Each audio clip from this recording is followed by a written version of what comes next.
Salut toi! Ne zappe pas tout de suite, tu sais pas ce que tu vas louper sinon. On n'est plus sur des messages du ciel, on va changer un petit peu et pendant ce mois-ci, on va découvrir des trucs top secrets d'échanges, de choses qui se sont passées entre Jésus et Marie. Bon alors oui, c'est encore des bondieuseries si tu veux, mais franchement, je t'assure, ça vaut son pesant d'or. C'est vachement fort. En fait, on ne sait pas grand-chose parce que dans les évangiles, il y a peu de choses qui sont dites sur Jésus et Marie. Mais grâce à la gentillesse de Jésus qui nous a révélé plein de secrets, eh ben, on en sait plein. On sait plein de choses. Et notamment, grâce à... Alors c'est à l'envers sur YouTube, mais je pense que ça devrait marcher là. Non, c'est à l'envers aussi. Je sais plus comment ça marche. Bref, Maria Valtorta. Donc Maria Valtorta, c'est une grande mystique, je crois que j'en ai déjà parlé. C'est une dame qui était lourdement lourdement malade, handicapée, et qui était une bonne partie de son temps immobilisée dans son lit, une grande mystique. Et Jésus lui est apparu maintes fois et lui a montré sa vie. Il l'a plongé dans les scènes de sa vie. C'est un truc de malade mental. C'est vraiment très fort.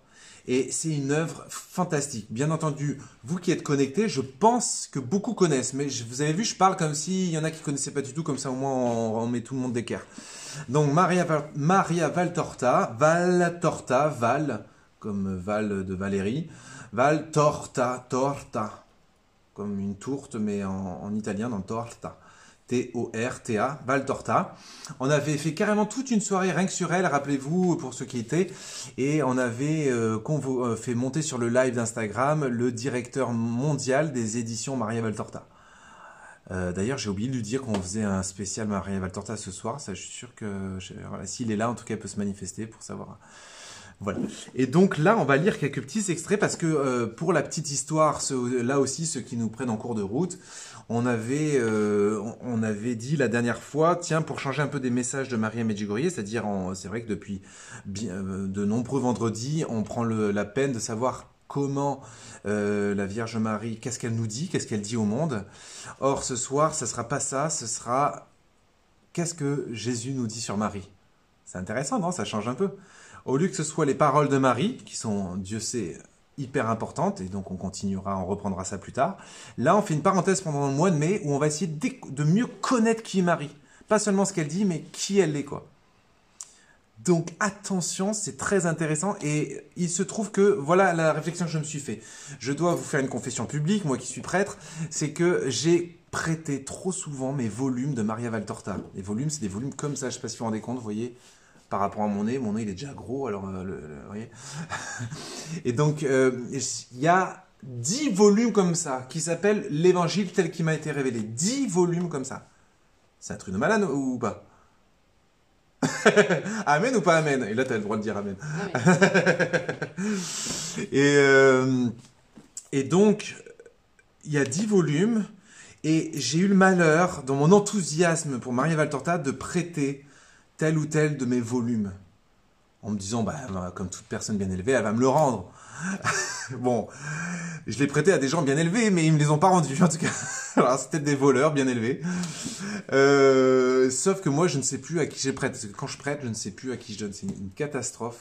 Je suis une catastrophe ambulante à ce niveau-là.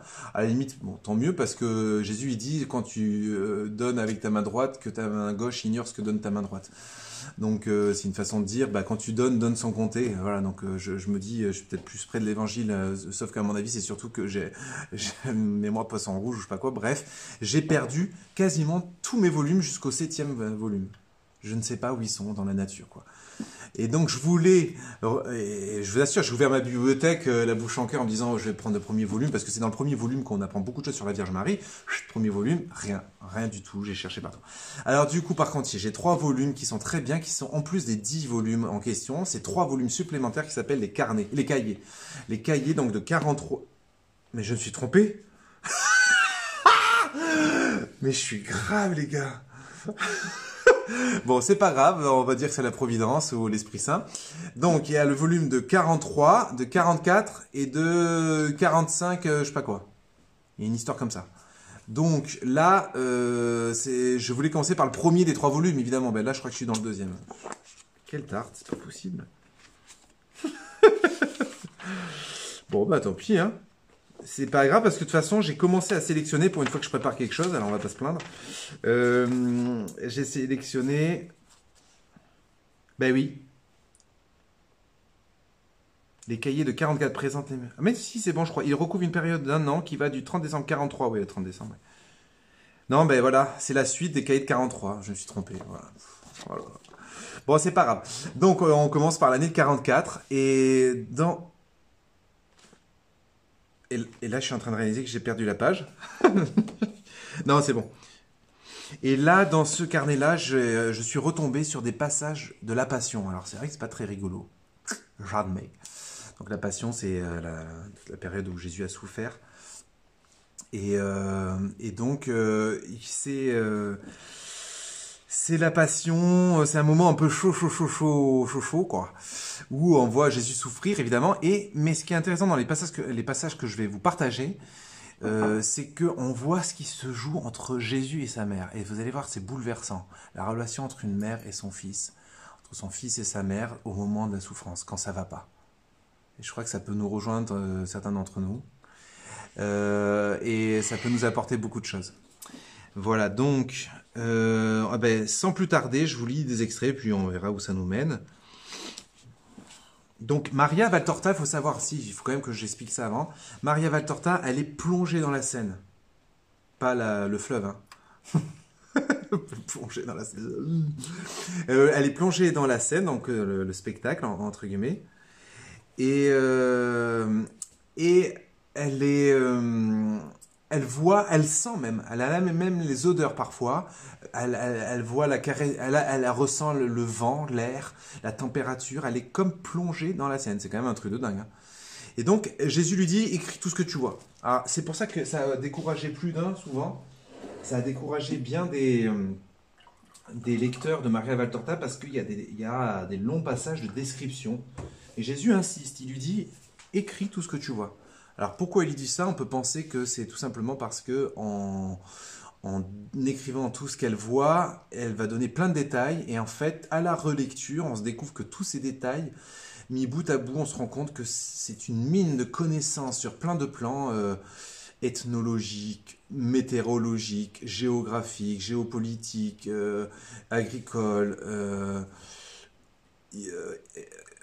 histoire de l'art, de l'architecture. Enfin, il y a une telle connaissance des détails que ça ne pouvait pas être une brave petite dame à peine aide-soignante, avec une formation basique, je veux dire, hein, alors qu'elle sort des trucs de thésard, quoi, de spécialistes doctorants en je ne sais quelle spécialité d'archéologie, par exemple. Ouais.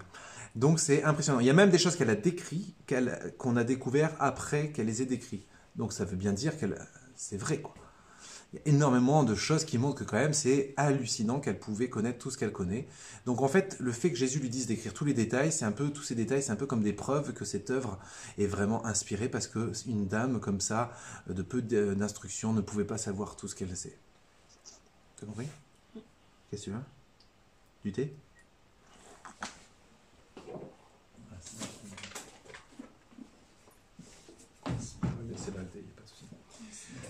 Voilà, donc petite pause thé. Alors maintenant, on va passer à un petit bout de lecture.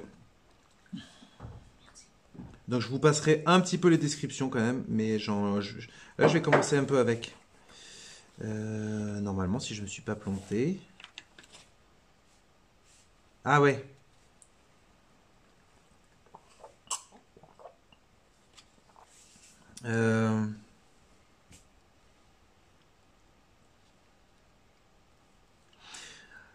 Allez, alors on va commencer par un truc soft. On n'est pas encore tout de suite dans la passion. C'est un passage de la vie où Jésus fait une visite à sa mère avec ses disciples. Le disciple porte également, comme d'habitude, il est vêtu de blanc. De temps en temps, il lève les yeux. Sur le chemin là. Voilà. Quand ils ne sont plus qu'à quelques mètres de Jésus, Jean appelle, maître. Il appelle par 2 fois, et lorsque Jésus se retourne, Jean ajoute avec son plus beau sourire, voici ta mère. Alors, c'est pas au pied de la croix, hein, Donc voici ta mère. Il l'escorte jusqu'auprès de Jésus et dépose son sac sur l'herbe, puis il salue et s'en va. Jésus reste avec sa mère. Alors voilà, c'est un petit moment. Vous allez voir, c'est un petit moment évidemment qui ne peut pas être relaté dans les évangiles, qui sont bien entendu un cadeau de la mystique, quoi, un cadeau de Jésus qui nous fait.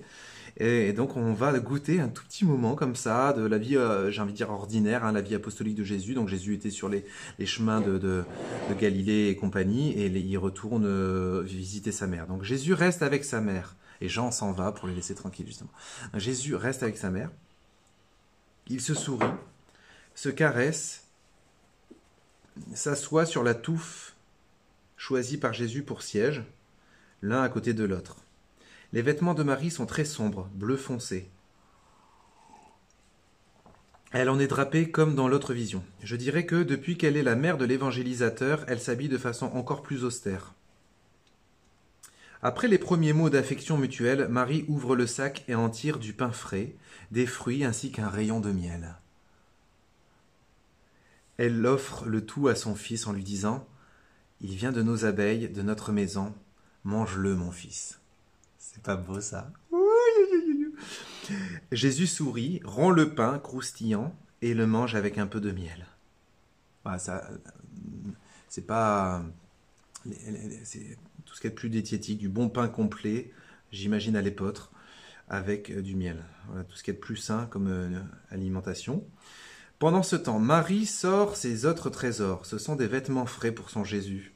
Elle enlève la toile qui les enveloppe et les montre à son Jésus, à son fils. Puis elle repose le tout soigneusement et s'absorbe dans la contemplation de Jésus. Elle porte sur lui un regard tellement doux, si plein d'adoration, si respectueux. De tout son visage l'amour émane et tremble comme la lumière sur la mer au crépuscule. Il lui rend les yeux humides et les lèvres souriantes. Mais un infini respect la retient. Et si Jésus, après avoir mangé, n'était venu s'asseoir à ses pieds dans l'herbe, donc Jésus s'assoit aux pieds de sa mère. C'est beau, non? Vous imaginez ces petites scènes de tendresse entre Jésus et Marie. Donc Jésus, je rappelle là, dans ce passage-là, il a 30 ans passés. N'était venu s'asseoir. Donc si Jésus n'était venu s'asseoir à ses pieds dans l'herbe et poser la tête sur ses genoux à la manière d'un enfant, peut-être n'oserait-elle même pas le caresser après leur premier baiser de salutation. Mais il est là, en fils, pour sa mère, fils de sa maman, et elle le caresse sur la tête, sur ses cheveux longs et soyeux. La petite main de Marie, blanche sur cet or enflammé, hésite, effleure le beau front du Sauveur comme une aile ou une pétale de fleur, ou un pétale de fleur. Je vois que l'air absorbé de Jésus s'éclaire comme si la main de sa mère faisait fuir les soucis qui le rendaient pensif et triste. Ça va, vous arrivez à suivre, hein, c'est beau, hein? Ce qui importe au Fils... Non, j'ai loupé un passage. Il parle peu, ou même pas du tout. Ils se reposent.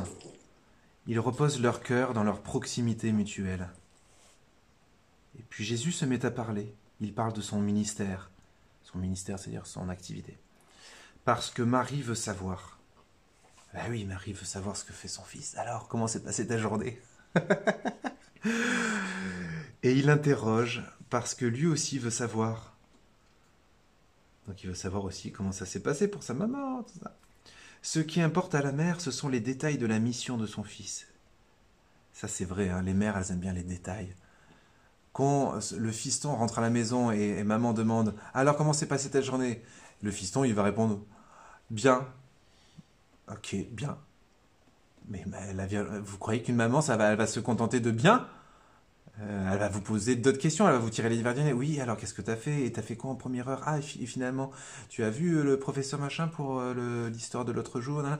Ah, et puis est-ce que... et entre midi et deux, alors t'as fait quoi? T'as joué à quoi? Enfin, voilà, une maman, ça a envie de tout savoir.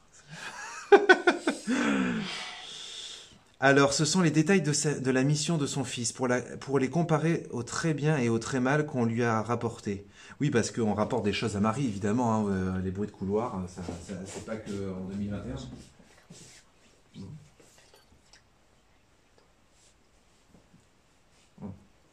M'en fiche. Et, Ouais, donc les rumeurs. Et ça, vous savez, regardez, là c'est un truc, est-ce que vous avez déjà médité là-dessus? Vous allez voir que ça va être intéressant, hein. Restez connectés les cocos, hein, les coquettes. Euh, les, euh, En fait, il y a des choses qu'on n'a pas forcément imaginées.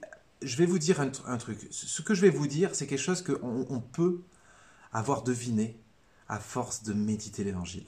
On a, j'ai envie de dire, même pas besoin de la mystique pour ça. Mais la mystique, qu'est-ce qu'elle va nous apporter? Elle va aiguiser notre regard pour que notre regard soit plus contemplatif et puisse observer des choses qu'on ne voit pas à l'œil nu, en fait. Il vient aiguiser notre regard, comme un musicien aiguise son oreille. Et donc, là, je vais vous dire un truc très simple, c'est que, vous vous rendez compte, Jésus, à 30 ans, il part, il part sur les chemins d'Israël, quoi, on va dire. Ok. Donc c'est la séparation. Il vient de vivre 30 ans avec sa mère. C'est vrai que déjà, on est impressionné qu'il ait vécu 30 ans avec les 12 apôtres. 3 ans avec les 12 apôtres. C'est pour ça que tu m'as regardé. Mais avec sa mère, il a vécu 30 ans non-stop, a priori.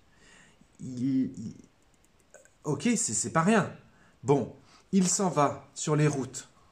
Mais vous doutez bien que la rumeur et un tel qui vient voir Marie en disant ah, j'ai entendu ton fils Ouyouyouy dans tel bled, il s'est fait.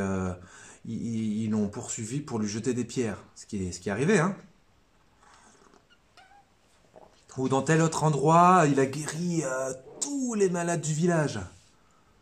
Ou dans tel autre endroit, il a fait une guérison, mais tous les chefs des prêtres, les religieux, les pharisiens ont pesté, l'ont accusé, l'ont injurié, etc. Vous voyez, tout ce qui pouvait parfois remonter aux oreilles de Marie.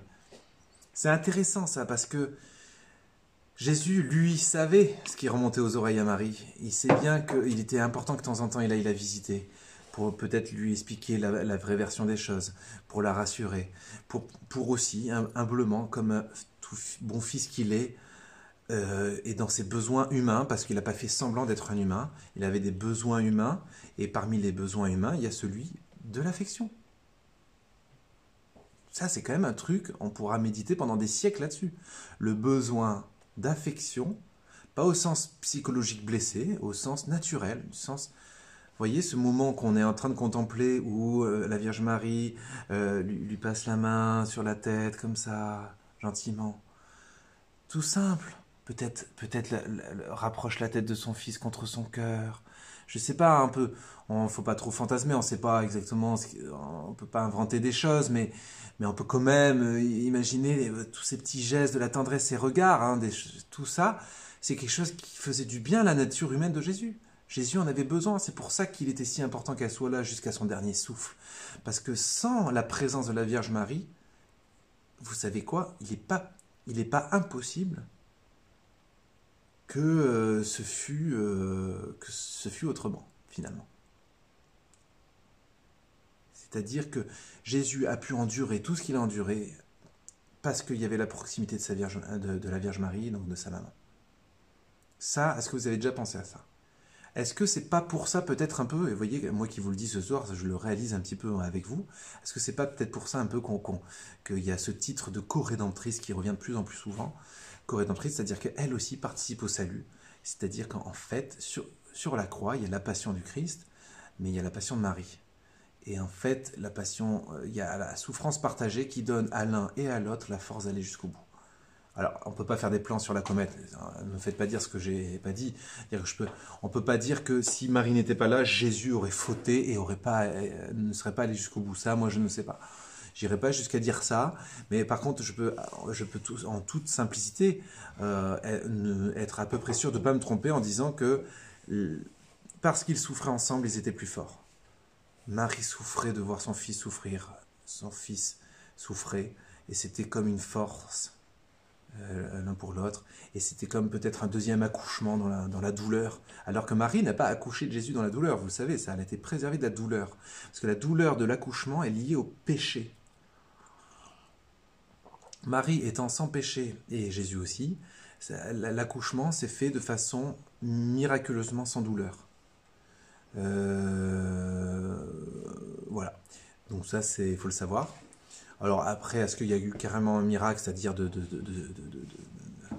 téléportation, ou est-ce que c'est passé par les canaux habituels mais sans douleur? En tout cas, ce qui est sûr, c'est qu'elle a accouché sans douleur. Mais par contre, elle a payé cher les derniers souffles de son fils, et c'est peut-être là les douleurs de l'accouchement, les douleurs liées au péché, puisque avec son fils, elle porte la croix du monde, elle porte les péchés du monde, elle porte les souffrances du monde. Voilà. C'est un truc de fou. Bon, donc, je reviens de façon plus simple à ce moment de tendresse entre Jésus et sa mère. Voilà, Jésus avait besoin de ça aussi. Faut pas s'imaginer Jésus super pouvoir, comme ça, et à guérir à foison avec juste un petit geste comme ça. Bien sûr, il y avait ce pouvoir divin qui s'exerçait, il est pleinement Dieu, mais il avait toute sa nature humaine qui était sensible à tout cet environnement, à la tendresse, à la fraternité. Et sinon, si ce n'était pas le cas, comment voulez-vous qu'il souffre autant?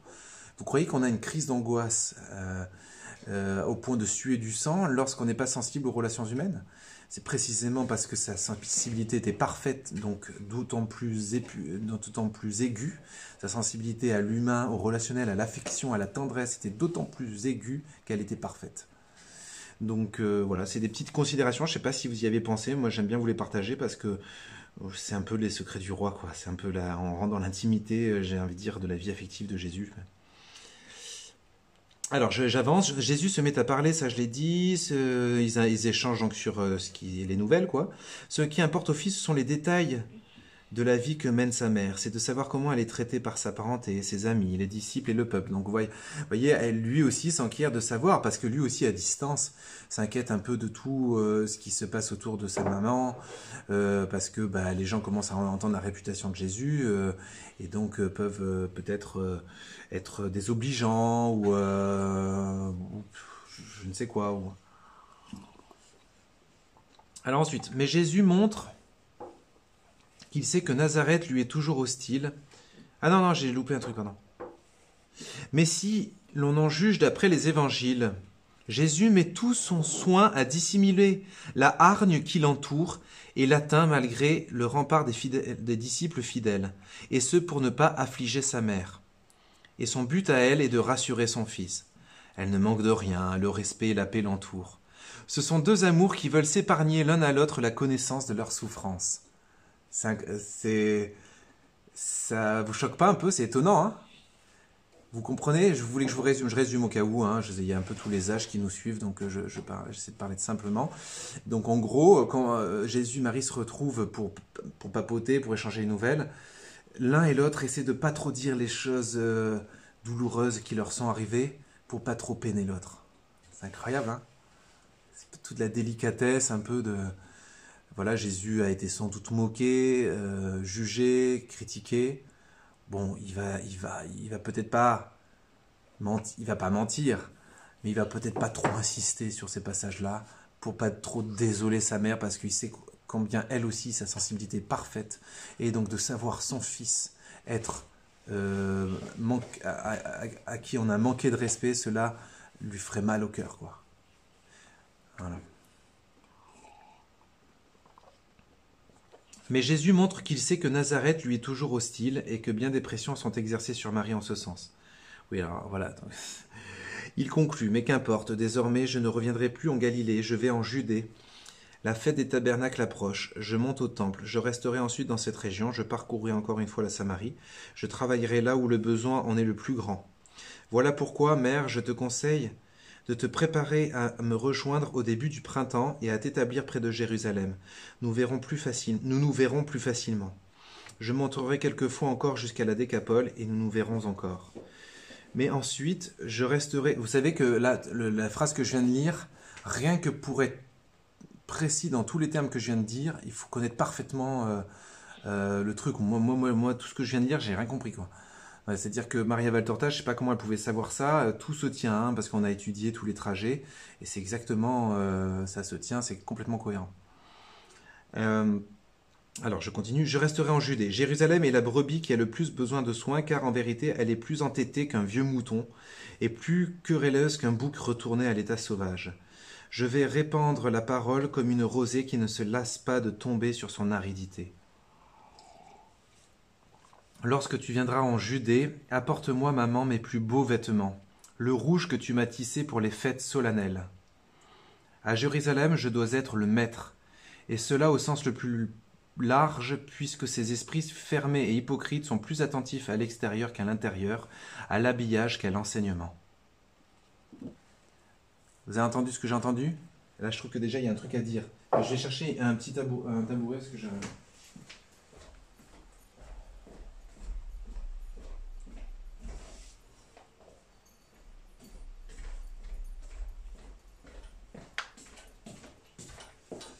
Voilà, et oui, vous verrez à mon âge.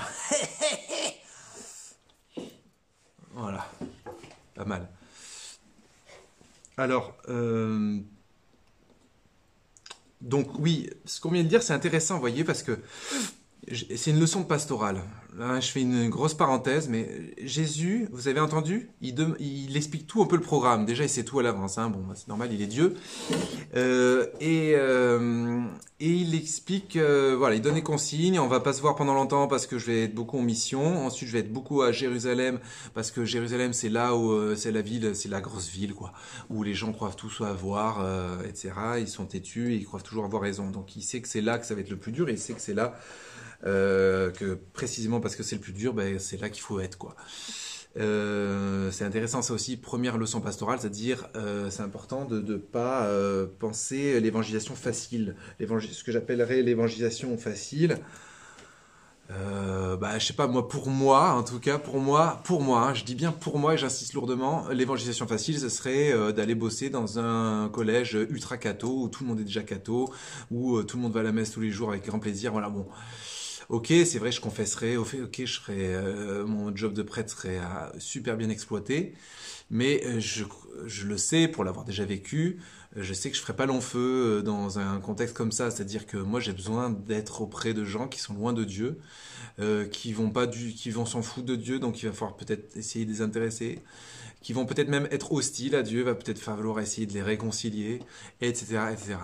Voilà, donc déjà une première leçon pastorale. Deuxième leçon pastorale, Jésus dit, la pastorale, c'est-à-dire c'est la façon d'évangéliser, c'est-à-dire de transmettre la bonne parole et tout. La deuxième leçon, c'est Jésus demande à sa maman de lui apporter, lorsqu'elle viendra lorsqu'elle viendra en Judée, de lui apporter mes plus beaux vêtements. Les plus beaux vêtements. Il demande les plus beaux vêtements pour cette dernière phase d'évangélisation. Je dois être le maître. Autrement dit, il sait que dans ce contexte-là, de Jérusalem, de grande ville, eh bien, l'extérieur compte beaucoup. Et donc, il va s'inculturer, c'est-à-dire il va s'adapter à la mentalité, afin d'espérer que son message passe davantage. C'est très intéressant. Il ne faut pas voir toujours Jésus qui dit ces 4 vérités à tout le monde et que du coup il se fait dégommer. Il les a dit ces 4 vérités, mais toujours avec beaucoup d'intelligence, évidemment. Sauf qu'à un moment donné, évidemment, ça devient tout de même insupportable, comme toute vérité. Mais n'empêche qu'il a quand même mis toutes les formes possibles de son côté. C'est-à-dire qu'il a fait de façon intelligente. Il ne faut pas croire que Jésus est arrivé d'un coup. Par exemple, le truc les chasseurs vont chasser du temple, c'est un acte précis. Voilà, mais donc ça veut dire qu'il peut y avoir des actes comme ça, mais il y a aussi cette capacité de s'adapter à son auditoire, tout simplement. C'est ça aussi l'évangélisation, de s'inculturer, de rentrer dans la culture, de saisir les codes culturels, de saisir qu'est-ce qui plaît aux gens, de légèrement s'y conformer un peu parce qu'on n'attrape pas des mouches avec du vinaigre, pour ensuite, dans ce contexte culturel, par contre, on ne transige pas sur la vérité, évidemment. C'est pas parce que on y met les formes qu'on renonce au fond. C'est un peu peut-être compliqué ça pour les plus jeunes, mais en gros, là, il va sur Jérusalem, il va mettre son plus beau vêtement parce que du coup, aux yeux des gens un peu superficiels de là-bas, ils vont se dire waouh, cet homme, il est richement vêtu, enfin, il a des beaux vêtements, il a de la classe et tout, donc ils vont l'écouter. Alors que s'il n'avait pas des beaux vêtements, ils se diraient c'est quoi ce pecno et ciao. Voyez? Et ça, c'est intéressant, c'est très intéressant, d'autant plus que, actuellement, figurez-vous pour la petite histoire, j'ai un petit peu réfléchi à un cours sur la courtoisie, sur la politesse, pour mes élèves, en sachant que le premier qui en bénéficie, c'est moi-même, je le reconnais. Et donc, je leur explique notamment que finalement, c'est bien de maîtriser un certain nombre de codes de la courtoisie, même si on n'applique pas forcément tout le temps. Je vous donne un exemple. Au repas, il y a certains usages du savoir-vivre français, bon, bah, qu'on va pas forcément vivre à chaque repas, ou qu'on va vivre qu'à l'occasion de fêtes, de mariage ou que sais-je. Bon, il faut savoir s'adapter, mais encore faut-il les connaître, ces codes, sinon on peut même pas s'adapter. Et donc voilà, en tout cas, Jésus a cette intelligence de se dire, ce monde un peu superficiel, je vais y venir avec des beaux habits, comme ça ils vont écouter. Mais par contre, il va pas transiger sur le contenu de ce qu'il va dire. Ce qu'il va dire, par contre, ça va décoiffer. Et les gens, ils vont se prendre des grosses tronches dans la gueule, ils vont se prendre des coups de poing Shrek.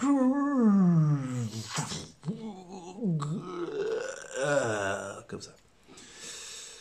Ça fait du bien. Ensuite, Marie ne se trompe pas sur la vérité de ce désir. Elle se lève, puisque Jésus s'est levé lui aussi, et de son mouvement habituel, elle pose ses mains jointes sur les bras de Jésus. Elle pose ses mains jointes sur les bras de Jésus et s'exclame « Mon fils », avec un accent tel que cela me fait souffrir. Jésus la serre sur son cœur, et elle pleure sur le cœur de son fils. Elle sent que l'heure de la douleur suprême est proche. Il faut savoir que Marie, étant sans péché, elle avait une lucidité de conscience, elle n'avait pas une aussi grande clairvoyance que Jésus dans sa divinité, mais participant à la divinité de par son absence de péché, Marie devinait encore plus, déjà qu'une mère devine souvent les choses. Alors la Vierge Marie qui est sans péché, voilà, elle sent tout, elle sait très bien ce glaive qui va lui transpercer le cœur et qu'il a de voir aussi son fils cloué sur une croix, enfin voilà. Jésus lui parle. « Maman, j'ai voulu te parler de cela en cette heure de paix. Je te confie mon secret. Aucun disciple ne sait que nous ne reviendrons plus dans cette région jusqu'à ce que tout soit accompli. Mais pour toi, Jésus n'a pas de secret. Maman, ne pleure pas. » Vous avez compris, c'est la dernière fois que Jésus visite sa mère chez elle. C'est pour cette raison que je te dis, viens en Judée. De t'avoir à mes côtés me dédommagera des fatigues de la plus difficile évangélisation de ces cœurs durs qui font obstacle à la parole de Dieu. Viens avec les femmes disciples, vous me serez bien utiles. Jean s'occupera de ton hébergement. Maintenant, avant qu'il ne revienne, prions ensemble. Toi, retourne ensuite au village, et moi, je viendrai de nuit. Je revois alors la prière de Jésus et Marie, debout l'un à côté de l'autre, et une vraie communion avec le Père. Puis Jésus reste seul, car Marie s'en va avec Jean. Il continue à prier et à penser, dans la même pose, avec les mêmes expressions qu'au début de la vision, tandis que les ombres s'épaississent autour de lui.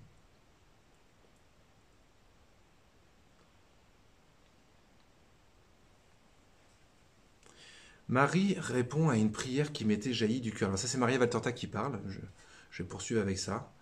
Marie répond à une prière qui m'était jaillie du cœur après avoir récité celle qui est écrite sous l'image du cœur immaculé. Donc elle a une image, Maria Valtorta, du cœur immaculé, et sous l'image, il est écrit « Notre très tendre mère, révèle-nous les secrets de ton cœur immaculé.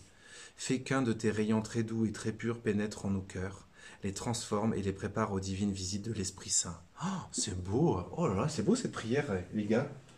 C'est beau, c'est beau, c'est pas beau. C'est beau. Amen ou pas amen? Amen. J'ai de l'écho ici. Non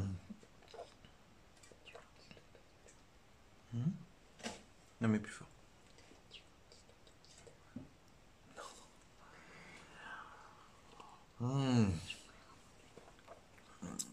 Donc, Marie répond à une prière qui m'était jaillie du cœur après avoir récité celle qui est écrite sous l'image du cœur immaculé. Donc, sous l'image du cœur immaculé, je vais répéter cette prière qui est si belle. Vous êtes prêts? À vos marques, prêts, feu, partez. Notre très tendre mère, très tendre mère, révèle-nous les secrets de ton cœur immaculé. Révèle-nous les secrets de ton cœur immaculé. C'est beau. Fais qu'un de tes rayons très doux et très purs pénètre en nos cœurs. les transforme et les prépare aux divines visites de l'Esprit Saint. Amen ou pas amen? Amen. J'avais ajouté, oui, Mère de Jésus et ma mère, révèle-moi les secrets de ton cœur et prépare le mien par ta lumière. Voilà. Donc en gros, ce que Maria Valtorta explique, c'est que en fait, toute cette vision qu'elle vient d'avoir, c'était comme un exaucement à cette prière qu'elle avait priée. Voilà. Alors moi, ce que je vous propose, bien entendu, dans quelques instants, mesdames et messieurs, ça va être de refaire cette prière tous ensemble. On va la faire phrase après phrase. Mais tout à l'heure, avant de commencer les chants, pour justement peut-être espérer être exaucé, et je pense qu'on va être exaucé, que peut-être ce soir, l'Esprit Saint, on va faire un chant à l'Esprit Saint. Pardon. Que le chant à l'Esprit Saint vienne, que l'Esprit Saint vienne dans nos cœurs, quoi, pour nous faire contempler plus en profondeur encore le mystère de Dieu et de la Vierge Marie. Alors, la Vierge Marie dit à Maria Valtorta, vous êtes prêts? Je t'ai introduite dans mon cœur, dont je t'ai fait connaître les joies et les larmes. Je t'ai transpercé le cœur du rayon de mon amour pour te rendre capable de comprendre la voix de mon Fils et les lumières de l'Esprit Saint. Car sans les lumières du Paraclet, Paraclet c'est un autre nom pour dire l'Esprit Saint, car sans les lumières du Paraclet, l'obscurité et le silence demeurent dans les cœurs. C'est toujours l'Esprit dont je suis l'épouse qui vous fait comprendre la vérité et vous sanctifie pour Dieu. Le Père, le Fils et l'Esprit Saint doivent être au fond de vos cœurs pour que vous puissiez comprendre les secrets de Dieu sous ces triples manifestations de puissance, de rédemption et d'amour. Alors là, les gars, là, ce que je suis en train de vous lire, c'est de la haute théologie, quoi. Je vais y revenir un instant. Donc, le Père est toujours présent en ses vrais enfants par sa bonté, le Fils par son enseignement et l'Esprit par sa lumière. Ce dernier, en effet, n'est jamais absent là où il y a sanctification. Et la parole de mon Jésus est la sanctification permise par la volonté du Père qui vous aime. Là, les gars, c'est là ce qu'on vient de lire, c'est de la très hot théologie. Même là, c'est encore une preuve que Maria Valtorta, c'est authentique, parce que pour pondre un truc comme ça, même moi, en, je sais pas, genre 6 ans, 7 ans de philosophie, théologie, j'aurais peur de me planter quand même. Mais là, il y a une assurance, parce que vous savez qu'elle écrit d'une traite, quoi, elle ne réfléchit même pas. Effectivement, tout ce qu'elle dit, je pense pas qu'il y ait le moindre théologien qui puisse avoir quelque chose à redire. Alors je relis. Donc elle dit d'abord que l'Esprit Saint, c'est celui qui illumine et qui sanctifie. Mais ça, c'est exactement ce que tout le magistère dit depuis évidemment des siècles. Le Père, le Fils et l'Esprit Saint doivent être au fond de vos cœurs pour que vous puissiez comprendre les secrets de Dieu. Alors les secrets de Dieu ont 3 manifestations. Donc ils se manifestent, ils s'expriment, les secrets de Dieu si vous préférez, par 3 types d'expressions, 3 types de manifestations. Vous êtes prêts? Les 3 types, c'est la puissance, la rédemption et l'amour. Super compliqué, hein? Vous avez compris que c'était dans l'ordre. Que le Seigneur Tout-Puissant vous bénisse au nom du Père et du Fils. Donc le Seigneur Tout-Puissant, c'est Dieu, c'est Dieu dans son ensemble, mais c'est la puissance qu'on attribue au Père, la rédemption qu'on attribue au Fils, Jésus, et l'amour qui est l'Esprit Saint lui-même. D'accord? Donc 3 manifestations du secret de Dieu, sa puissance, sa rédemption, c'est-à-dire son action, on pourrait dire aussi, sa puissance, son action et son amour. Le Père est toujours présent dans ses vrais enfants par sa bonté. Alors on parle de la bonté du Père. Le Fils enseigne, il est le Verbe, donc il est la parole de Dieu, donc il l'enseigne. Et l'Esprit, sa lumière, donc il l'illumine, il rend les choses limpides, et c'est... hello. Bah t'es tout seul? Non, ils arrivent. Ah d'accord. Pas très discret, elle essaie de rentrer tout discrètement, et puis...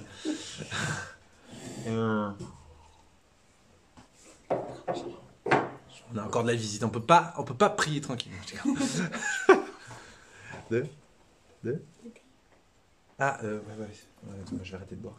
Sinon, j'ai pissé toute la nuit. On est sur un truc théologique de dingue. Oh ma gauche. Vous avez des questions là-dessus? Parce que c'est chaud là. Sur Insta, vous commentez plus là. Je vous ai perdu, c'est ça? En fait, ils dorment tous. Ça y est. Bon, je vois des petits cœurs quand même, heureusement, mais... Je vais un peu vous relire ce passage parce que c'est quand même important. Mais j'ai l'impression que vous pouvez plus faire de commentaires sur Instagram, ces mots ou... Bizarre. C'est rare qu'il y ait aussi peu de commentaires. Donc... Ah oui, non, donc c'est bon, ça marche. Alors, je vous redis ça. C'est la haute théologie, mais je me dis, why not, quoi. Peut-être que même si vous comprenez pas tout, dites-vous que ça vous donne une idée un petit peu de tout ce qui vous échappe, quoi. Enfin, ce qui nous échappe. Super. Donc, je répète. Donc, la Vierge Marie, elle est en train de nous faire une théologie de la Trinité. C'est incroyable. Donc, elle nous dit que c'est toujours l'Esprit dont je suis l'épouse. Donc, ça, c'est totalement fidèle au magistère. On dit depuis des siècles que la Vierge Marie est l'épouse du Saint-Esprit. Qui vous fait comprendre la vérité et vous sanctifie pour Dieu. Je suis l'épouse... l'Esprit qui vous fait comprendre la vérité et vous sanctifie pour Dieu. Donc, il éclaire et il sanctifie. C'est entre guillemets les deux fonctions propres du Saint-Esprit. Vous savez que Père, Fils et Saint-Esprit ont des fonctions. Ils jouent des rôles, si je puis dire, complémentaires. Évidemment, sinon ça ne sert à rien d'être Père, Fils et Saint-Esprit si vous faites tous les trois la même chose. Alors, ils font la même chose, mais de diverses manières, et les manifestations sont diverses. C'est le même secret, c'est la même nature divine, c'est le même être, c'est la même essence, mais leur rôle est complémentaire, forme une complétude à trois, qu'il ne formerait pas à un seul. C'est pour ça que c'est important aussi, dans votre cheminement de chrétien, de ne pas toujours prier que Jésus. Je dirais que c'est pas grave, c'est déjà bien de prier Jésus. Mais il faut, dans un cheminement spirituel, apprendre aussi à prier l'Esprit Saint et à prier le Père. Et si ça coince avec l'un ou l'autre, eh ben, débrouillez-vous, bougez vos fesses. L'appétit vient en mangeant, comme je dis souvent. Donc, par exemple, si, je sais pas, on en a parlé l'autre jour dans une conférence, sur le fait que vous avez un rapport à Dieu le Père qui est plus difficile, vous arrivez moins à vous le représenter, vous arrivez moins à le prier, ça vous parle moins. Ok, c'est pas grave, pourvu que vous cultiviez un lien avec Dieu à travers Jésus ou l'Esprit Saint, c'est déjà bien. Mais quand même, laissez pas ça moisir. Je pense que c'est bien de pas négliger la prière du Père, la prière du Fils. Après, il y aura peut-être plus une affinité que l'autre, c'est humain, c'est logique. Mais ne pas négliger quand même l'un des trois. Ça serait passer à côté d'une spécificité, puisque chacun sont spécifiques. Et donc, cette spécificité, on l'a entendu, il y a trois mots-clés. Il y a le mot de puissance. C'est-à-dire que le Père, c'est la puissance créatrice, c'est la puissance réalisatrice, c'est de qui provient tout. Donc c'est pour ça qu'on attribue le mot de puissance, mais à la puissance, on attribue aussi la bonté. Donc c'est pour ça que bonté et puissance sont indissociables. Okay, la puissance de Dieu, c'est pas une puissance selon les humains, comme je sais pas quel dictateur dans le monde ou quel milliardaire. La puissance de Dieu, c'est une puissance de bonté. Je pense que je vous apprends rien, mais voilà. Et quand on dit la puissance de Dieu, on parle bien du Père. C'est des cours de théologie, hein, j'espère que... Vous avez déjà fait un peu de théologie? Un petit peu. Il faut, hein. Il ne faut pas se contenter du catéchisme de quand vous étiez petit comme certains. Donc, la puissance et la bonté, c'est le Père. Ça vous va? Ensuite, le Fils, deux autres mots qui lui sont particulièrement spécifiques, c'est le mot rédemption et le mot...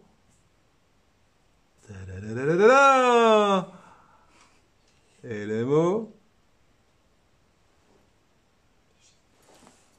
J'ai entendu quelqu'un ou... Non. Ah non, il n'y a plus personne. D'accord. Non, ça défile depuis tout à l'heure. Bon, c'est l'auberge espagnole ici. C'est le mot, bon, comme vous m'avez dit, l'enseignement. Voilà, l'enseignement. Donc, le Fils, vous regardez le mot enseignement et le mot rédemption, vous êtes bien d'accord, ça ne correspond pas naturellement. Sans être des experts théologiens, je pense que ce que je suis en train de vous dire, ça tombe sous le sens. Mais encore faut-il l'identifier. Parce que l'identifier, ça enrichit votre contemplation de Dieu. Vous vous rendez compte combien, en fait, le Dieu est... C'est divers, quoi. C'est subtil, c'est grand. Et c'est pour ça que c'est passionnant de faire des études de théologie. Vous savez que vous pouvez tous faire des études de théologie. Alors, il y a plusieurs façons. Soit vous vous cultivez, et je vous recommande très vivement les vidéos d'Arnaud Dumouche pour vous cultiver parce qu'elles sont faciles à comprendre et il traite tous les sujets. Il est complet, quoi. Il est vraiment très complet. Il fait de l'exégèse, donc c'est-à-dire la science de la parole de Dieu. Il fait de la théologie dogmatique. Il fait de la philosophie, notamment réaliste, qui est à mon avis particulièrement intéressante. Il fait du thomisme. Il fait voilà, il fait de tout. Bref. Par exemple, vous tapez Trinité et Arnaud Dumouche, vous allez tomber sur des topos, mais alors vous avez les formats 5 minutes, un quart d'heure, 1 heure. Il a fait plein de formats sur la Trinité. Moi, je vous conseille les plus longs parce que plus vous en apprenez sur la Trinité, plus votre foi grandit. Parce que des fois, on se plaint que notre foi, elle est sèche et tout. Ça aussi, vous savez, vous m'avez souvent entendu me plaindre moi-même de ma foi sèche quand j'avais entre 18 ans et 26 ans. Mais moi, j'avais une foi sèche, mais j'arrêtais pas d'apprendre des choses sur Dieu. Je me cultivais énormément. Donc cette foi sèche, elle n'était pas liée au manque de connaissances, c'était certainement liée à ce que Dieu voulait que je traverse le désert. Bon. Mais il y a des fois, on a une foi sèche par négligence, c'est-à-dire qu'en fait, on n'apprend pas suffisamment à connaître. Un peu comme dans un couple, à un moment donné on croit connaître l'autre, on tourne en rond, et en fait, on ne s'aperçoit pas qu'il y a encore plein d'autres facettes qui sont à découvrir. Et c'est un peu ça qu'il faut parfois régénérer, renouveler dans notre rapport à Dieu, c'est d'avoir une espèce de renouveler notre curiosité. Donc, je termine sur la puissance et la bonté qui sont des attributs plus liés au Père, la rédemption et l'enseignement. Donc, on dit de Jésus, c'est le Verbe de Dieu, donc c'est la parole qui explicite la bonté de Dieu et la puissance de Dieu, qui la rend audible, qu'on puisse la réceptionner.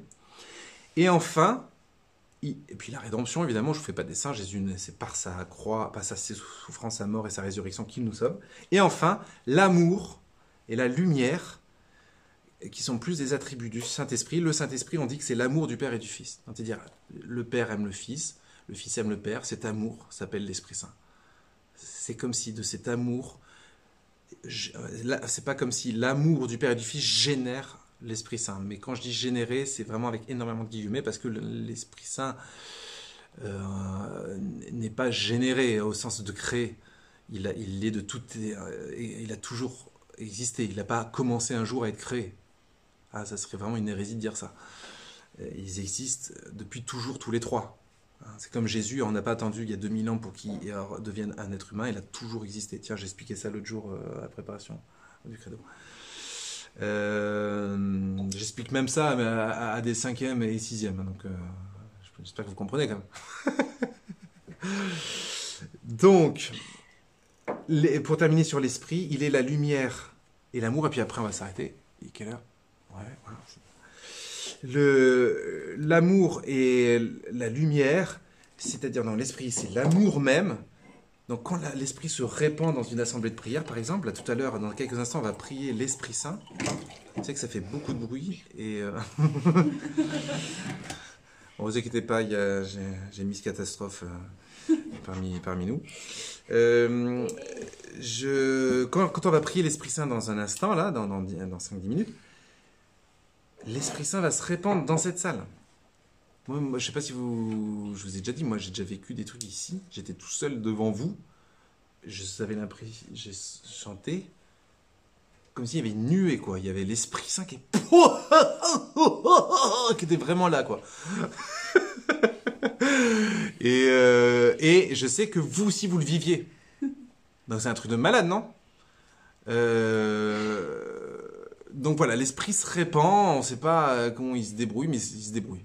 Et d'ailleurs, Jésus dit à Nicodème, tu sais ni d'où il vient ni où il va, mais bon, il est là. Mais t'es où? Pas là. Non, mais t'es où? T'es là. Donc voilà, l'Esprit Saint se répand, il va se répandre dans quelques instants, qu'on le sente ou qu'on le sente pas. Il n'y a aucune raison, les amis, écoutez. L'Esprit Saint n'attend rien d'autre que se répandre sur terre. Le chagrin de Dieu, c'est qu'on ne l'appelle pas assez, justement. Il est là, les bras ballants, devant une humanité qui en a rien à branler de lui, quoi. Il s'en fout. L'humanité, pour une partie, du moins occidentale, mais s'en tape les miches, quoi, de Dieu. Donc, quand il y a quelques énergumènes comme nous ce soir qui prions l'Esprit Saint, vous doutez bien qu'il va venir. Que vous le sentiez ou pas, il est là. Il se dit, ah, bah enfin. Donc c'est fort. On bénéficie quand même d'un avantage quelque part. On peut être tous convaincus les uns et les autres. On est, une petite quarantaine sur YouTube, une petite quarantaine sur Insta. Et ben, on est quelques-uns ici. On sait là, dans quelques instants, quand on va appeler l'Esprit Saint, il va être là. Vous vous rendez compte de ça? Il va se répandre dans nos cœurs. Et là, il n'y a pas grand-chose à faire. Il y a juste à... Alors, comme il y a du monde en chair et en os dans cette salle, je vais exposer Jésus. Donc là, c'est le cocktail explosif, quoi. L'Esprit Saint plus Jésus présent, âme et divinité, corps et sang, âme et divinité derrière mon dos. La Vierge Marie, elle rapplique, évidemment. Vous doutez bien qu'elle ne va pas laisser faire ce scandale tout seul, quoi. Et le Père, vous croyez qu'il va se dorloter faire une sieste dans les nuages? Non, voilà. Donc, il y a toute la Trinité qui va pénétrer dans la salle techno. T'imagines? Dans la salle techno du collège Don Bosco, les mecs, il va y avoir la Trinité, Père, Fils et Saint-Esprit avec la Sainte Vierge. Amen ou pas amen? Amen. Donc, c'est ce qui va se passer. Et dernier truc, excusez-moi, je suis bavard, mais quand même, je finis sur l'Esprit Saint. Donc, j'ai parlé de l'amour et j'ai parlé de la lumière. C'est-à-dire que la fonction du Saint-Esprit, vous avez vu que tout ce que je dis, c'est en cohérence avec les Écritures. Peut-être vous faites un peu le lien. Je ne sais pas si vous faites le lien. Puisque Jésus dit à un moment donné, « Il vous enseignera toutes choses ». Alors, on vient de dire à l'instant que l'enseignement, c'était le Fils. Oui. C'est-à-dire que, en fait, il y a l'enseignement et il y a le professeur. Il y a le cours et il y a le professeur. L'Esprit Saint, c'est celui qui va nous rendre, qui va travailler nos intelligences. C'est ça la lumière. Hein, quand on dit « t'es pas une lumière ». Suivez mon regard. Quand t'es pas une lumière, ça veut dire t'es... Voilà.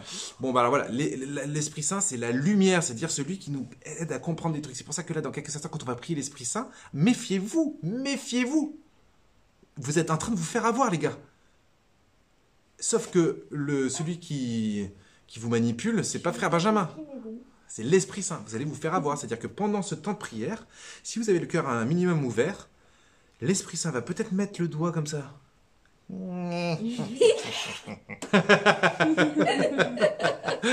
L'Esprit Saint va mettre son petit doigt, son petit grain de sel. Peut-être, là où ça fait pas toujours plaisir. Je sais pas, peut-être qu'il va avoir un truc où vous allez percuter sur une vérité que vous n'osez voir en face, par exemple. Ça peut être ça. Après, ça peut être aussi être conforté dans une intuition que vous portez depuis quelques jours, par exemple. Ou ce soir, l'Esprit Saint va vous dire, oui, c'est ça, vas-y, fonce. Ça peut être un truc de la vie de la vie de Jésus, j'en sais rien, où vous avez percuté, dire mais en fait Jésus, nanana. Et voilà, ça va éclairer votre soirée parce que ce soir vous allez mourir moins bête. Amen ou pas amen? Amen. Bon, on va y aller. Oula, je crois que j'ai fait saturer le micro. Donc, on va... Ah non, c'est toi qui fais bouger, je crois. Il n'est pas exprès. Oui, donc, voilà. Est-ce que vous avez des questions? On a dit l'essentiel, donc je regarde. On va s'arrêter là. Ce dernier, en effet, n'est jamais absent où il y a sanctification.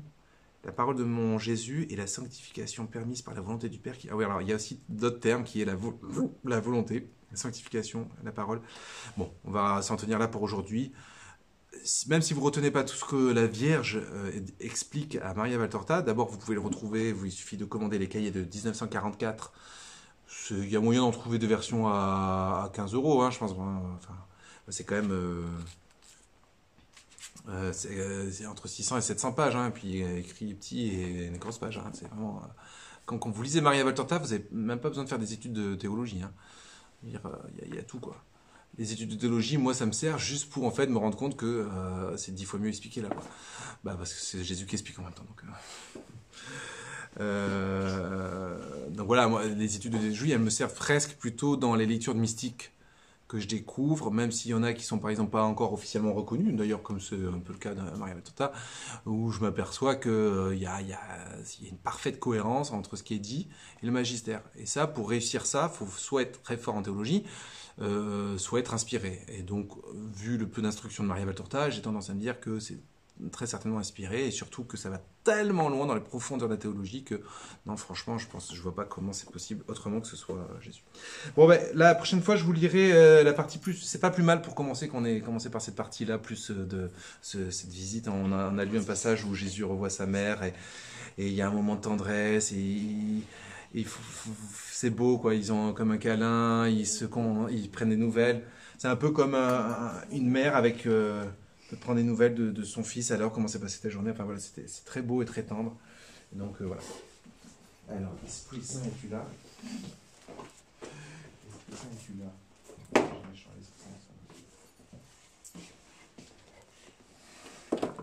Alors, je vais exposer Jésus. Alors, j'ai oublié mon ob, je vais l'exposer comme un malpropre. Je suis navré.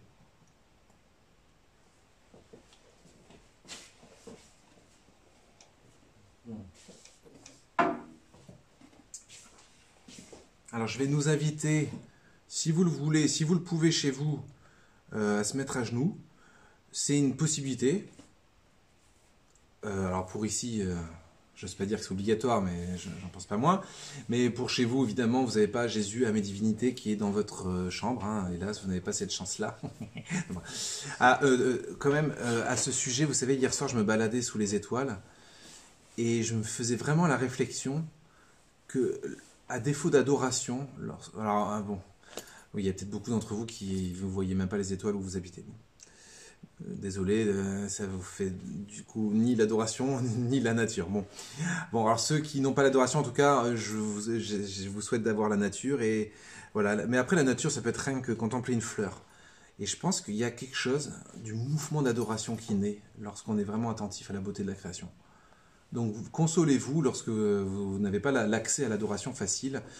Dites-vous que en allant dans la nature et en contemplant la création, vous êtes déjà dans un acte adorateur qui est très fort.